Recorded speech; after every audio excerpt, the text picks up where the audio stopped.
بسم الله والصلاة والسلام على رسول الله. أهلا بيكم في قناة السمك في اسكندرية. معاكم عمرو أبو الوفا، والنهارده إن شاء الله هنتكلم عن الفيلم الوثائقي ذا بيربيتوال بلانيت أو الكوكب الدائم من إنتاج BBC. وفي الفيلم ده هنشوف هل المحيط بيتأثر بتغير المناخ العالمي ولا لأ، ولو بيتأثر إزاي نقدر نراقب التغير ده. طبعا في الاول توضيح لاسم الفيلم، هو اسمه الكوكب الدائم. قبل ما حد يجي يقول لي مدام لوجه الله، طبعا مدام لوجه الله، لكن الفكره ان ده الكوكب الدائم بالنسبه لك.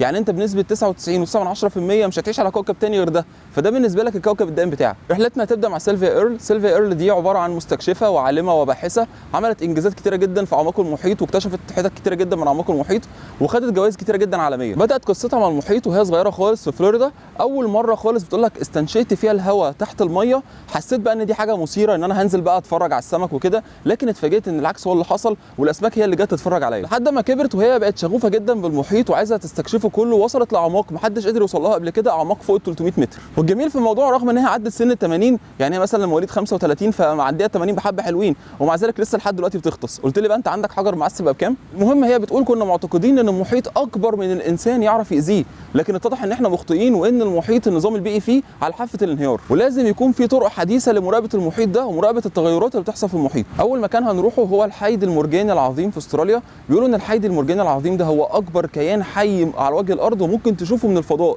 وكمان في اكبر تنوع شعاب مرجانيه موجوده في العالم. هناك هنقابل الدكتوره ايما كامب، دي عالمه احياء مرجانيه، بتقول لك ان التغيرات المناخيه الاخيره اثرت على 30% من الشعاب المرجانيه ودمرتها. قلنا لها طب انت عملتي ايه؟ قالت لك انا والفريق بتاعي عملنا حاجتين. الحاجه الاولانيه قدرنا ان احنا نستزرع الشعاب المرجانيه. ازاي؟ عملنا كده زي شبكات من المعدن بالشكل اللي انتم شايفينه ده، وبدانا ان احنا نجيب قصاصات او شظايا من الشعاب المرجانيه ونحاول ان احنا نزرعها، وفعلا الطريقه دي كانت فعاله جدا، وقدرنا ان احنا نستزرع اكتر من 14,000 نوع من الشعاب المرجانيه في اقل من سنه. وطبعا هي بتقول ان ده الحل المؤقت، لكن الحل الدائم هو تخفيف حده تغير المناخ. الحاجه الثانيه اللي انتم عملتوها، قالت لك انا والفريق بتاعي عملنا رحله استكشافيه في مانجروف لاجون. ده عباره عن خليج طالع كده من المحيط في جوه استراليا. عملنا فيه رحله استكشافيه واكتشفنا فيه شعاب مرجانيه بتقدر تعيش في ظروف قاسيه جدا. الظروف القاسيه جدا دي عباره عن درجه حراره عاليه واكسجين اقل وحامضيه اكتر. هي دي الظروف اللي احنا متوقعينها تحصل لما التغير المناخي يزداد في السوق. يعني قالت لك اكتشاف نوع الشعاب المرجانيه دي بيقول ان احنا حتى لو تعرضنا ان احنا خسرنا كتير من انواع شعاب مرجانيه،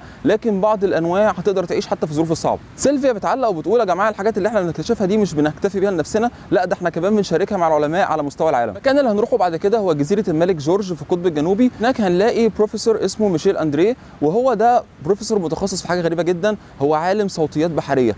قالوا له طب انت بتراقب المحيط ازاي؟ قال لك انا راجل بتاع اصوات، فانا براقب المحيط عن طريق الصوت. طب ازاي؟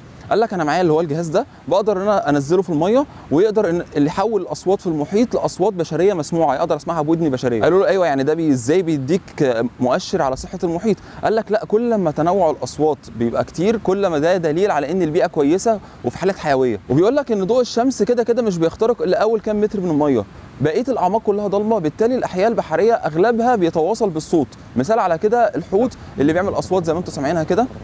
بيقول لك من خلال مراقبتي للصوت عرفت ان ضوضاء الانسان وصلت كمان للميه، ودي مشكله كبيره. طب هي وصلت للميه ازاي؟ قال لك عن طريق اماكن البحث عن المنتجات البتروليه، وكمان عن طريق النقل البحري. النقل البحري والبحث عن المنتجات البتروليه عملت ضوضاء في المحيط ومنعت الكائنات البحريه من التواصل. طب وايه المشكله في كده؟ قال لك المشكله في كده ان دول معتمدين جدا على الصوت. يعني مثلا انت عندك الحيتان، الرجاله مهاجره. طب يا جماعه بنظبط موسم الهجره ازاي؟ بيبداوا يبعتوا لبعض اصوات، الاصوات دي بتوصل مئات الكيلومترات. يعني مثلا حوت عايز يتواصل مع حوت تاني، بيبعت له مثلا صوت، الصوت ده ممكن يوصل ل 200 300 كيلومتر عشان يظبطوا مع بعض الهجره وموسم التزاوج. ولما احنا ما نمنعهم ان هم ما يسمعوش الاصوات دي، معنى كده ان احنا خليناهم لا يعرفوا يهاجروا ولا يعرفوا يعملوا موسم التزاوج بتاعهم. ده على فكره مثال على اصوات المحيط اللي هو المعلم ده بيراقبها. وقال لك مش بس كده، احنا في البدايه كنا معتقدين ان الضوضاء دي بتاثر على الحيوانات الثدييات البحريه، لكن اتضح انها كمان بتاثر على الرخويات. قالوا له طب ايه الاكشن اللي انت خدته؟ قال لك انا هعمل محطه اللي انتم شايفينها دي كده لتسجيل الصوت 24 ساعه، والمحطه دي هتقدم لنا ميزه كبيره جدا، ان هي هتتحط في مكان في البيئه، مكان بكر لم يحصل لها اي تغيير من يوم ما اتخلق، بالتالي هنقدر نعرف التغير اللي حصل له من نقطه الزيرو مع تطور الوقت. وقال لك ده جزء من فكره المشروع بتاعي اسمه الليدو. الليدو ده عباره عن نقط استماع للمحيط على مستوى العالم، من خلاله نقدر نسمع المحيط في كذا حته من العالم، ونعرف اذا كان في مكان فيه ضوضاء زياده بيأثر على الكائنات البحريه، ونتواصل مع الدول لتخفيف الضوضاء في المكان ده. المكان اللي هنروحه بعد كده هو خليج القرش في استراليا، وهناك هنلاقي العالم اسمه براد نورمان. براد نورمان ده عالم احياء بحريه وبيراقب التغير في المحيط عن طريق مخلوق فريد جدا. المخلوق الفريد جدا ده هو القرش الحوتي. بيقول لك انا اول مره شفت فيها القرش الحوتي تحت الميه كان اكنك بالظبط انسان واقف على الارض وفي اتوبيس جاي عليك. بيقول لك منظر يخض جدا، مع ذلك هو ايه حب جدا المخلوق ده وبدا ان هو يراقب المحيط عن طريق المخلوق ده. طب ازاي؟ قال لك ان هو تاثر بتغير المناخ، ان اعداده قلت 50% في خلال ال 75 سنه الاخيره. مش بس كده، كل ما المناخ بيتغير مسارات الهجره بتاعته بتتغير، فبالتالي ممكن كل ما المناخ يتغير اعرف اللي حصل بالظبط في المناخ من خلال هجره القرش الحوتي. قالوا له طب انت ازاي هتراقب هجره القرش الحوتي؟ قال لك لا دي حاجه سهله جدا، عن طريق ان انا احط جهاز تتبع على الزعنفه اللي من فوق دي، بالتالي ان انا اقدر اعرف بالظبط هو هاجر ازاي ودرجه الحراره والتغير المناخي اللي حصل اثر على هجرته دي ولا لا. قال لك مش بس كده، ده القرش الحوتي دول معروفين. قالوا له ازاي يعني معروفين؟ قال لك ده كل شكل على ظهر القرش الحوتي ده مختلف من قرش القرش. شايفين النقط والدوائر والخطوط دي كده اللي موجوده على القرش ظهر القرش الحوتي من قرش القرش تختلف، زي بصمه الانسان كده بالظبط. بالتالي انت مثلا لو شفت قرش صورته بعد كده مثلا رحت دوله ثانيه وغطست وشفت نفس القرش ده هتعرفه، مثلا ده القرش تامر، ده القرش محسن، انت عارفهم فاهم. قال لك احنا مش بس كده، احنا عملنا موقع بقى عشان اي حد يشوف القرش الحوتي ده يصوره ويبعته لنا ونعرف بقى القرش ده كان جاي منين وراح فين. قال لك الموقع ده بقى فيه 75,000 صوره من 54 دوله. سيلفيا بتعلق وبتقول يا جماعه احنا ما نعرفش عن المحيط قد ما نعرف عن الفضاء، وانه لحد دلوقتي قاع المحيط ده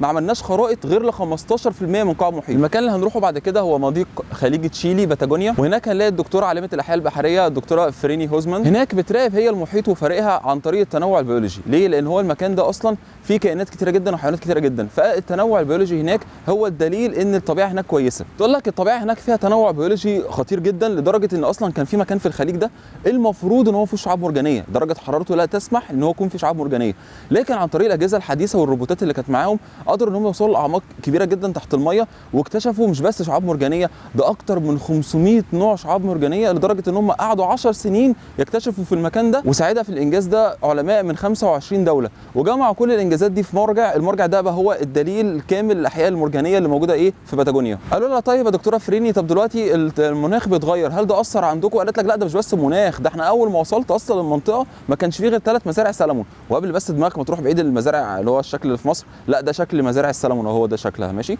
بتقول لك اول ما وصلت ما كانش فيه غير 3 من الشكل ده، بيقول لك دلوقتي موجوده في كل حته. قالوا لها طب ده اثر على البيئه؟ قالت لك اه طبعا اثر على البيئه جدا، لدرجه ان في اماكن ماتت فيها 99% من الشعاب المرجانيه. قالوا لها طب انت عملتي ايه؟ قالت انا رحت اتواصلت مع حكومه تشيلي ان كده خلي بالكم البيئه بتاعتكم معرضه للخطر ولازم يكون في قوانين للمزارع السلمون دي. بتعلق سيلفيا وبتقول يا جماعه الاعماق اللي هي فوق ال 100 متر في اعماق المحيط هي دي المساحه التي تمثل 90% من مساحه العيش، يعني 90% من مساحه العيش عمقها اكتر من 100 متر في المحيط، وهي اماكن مظلمه جدا جدا، وانا وصلت الاعماق لحد 300 متر وهناك الضلمه مش ممكن. بيقول لك بقى كل الاعماق دي مش بس مش معروفه ومش مستكشفه وما نعرفش فيها ايه. بعد كده هنروح مكان اسمه موريا في فرنسا. المكان ده فيه مستكشف اسمه جيلان باردو. الراجل ده بصراحه راجل تلفان، يعني تلفان فعلا، باع بيته وباع كل شيء يملكه واشترى يخت كده مركب زي اللي انتم شايفينه ده كده، وبدا رحله استكشافيه حول العالم مدتها 4 سنين. بدات معاه من القطب الشمالي، وهو في اتجاه للقطب الشمالي بدا يغطس مئات المرات هو والفريق بتاعه، وطبعا بدا يشارك بقى المعلومات دي مع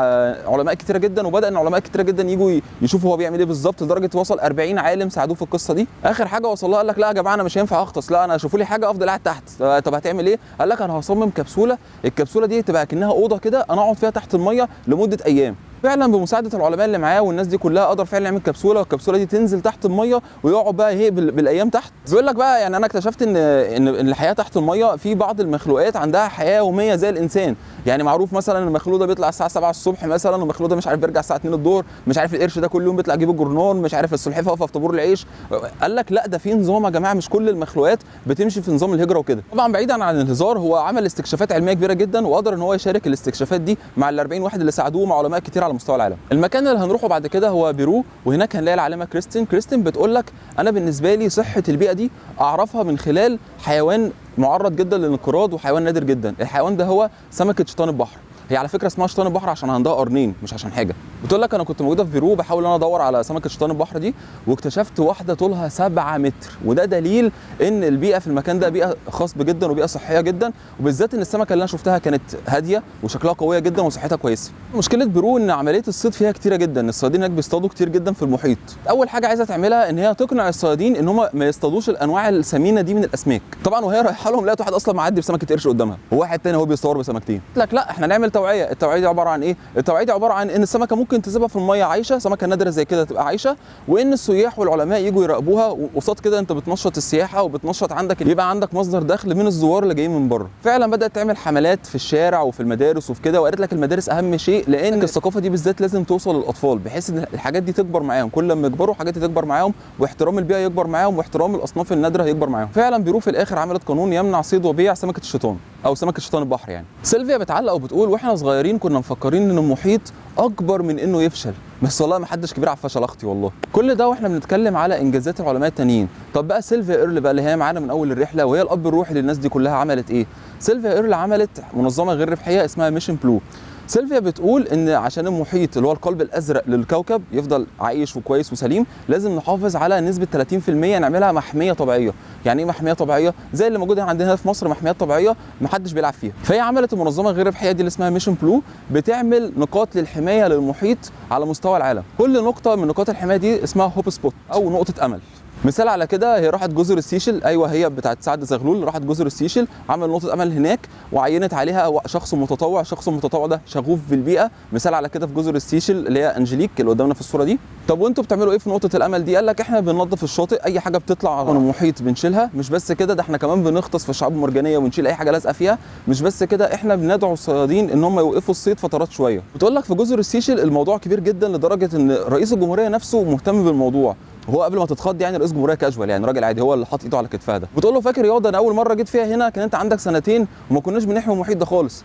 الله والله اديك شايفه الايام كلها بتعدي والدنيا زي ما انت شايفه كده. قالت له بس احنا كنا مفكرين مش محتاجين حمايه، لكن مع الوقت لقينا محيط فعلا محتاج حمايه، وانا مقدره جدا انك انت بتتعاون معايا. تنتهي قصتنا زي ما بدات في فلوريدا، هنرجع تاني في فلوريدا منطقه دانيدن. بتقول لك ان دي تم اعلانها المنطقه المحميه هوب سبوت نقطه الامل رقم 130، وده كان بالنسبه لها مريح جدا، لان زي ما قصتها بدات من فلوريدا انتهت برضو في فلوريدا. وانا دخلت على الموقع بتاعهم لقيت ان نقط الحمايه بتاعتهم وصلت ل 148 نقطه على مستوى العالم.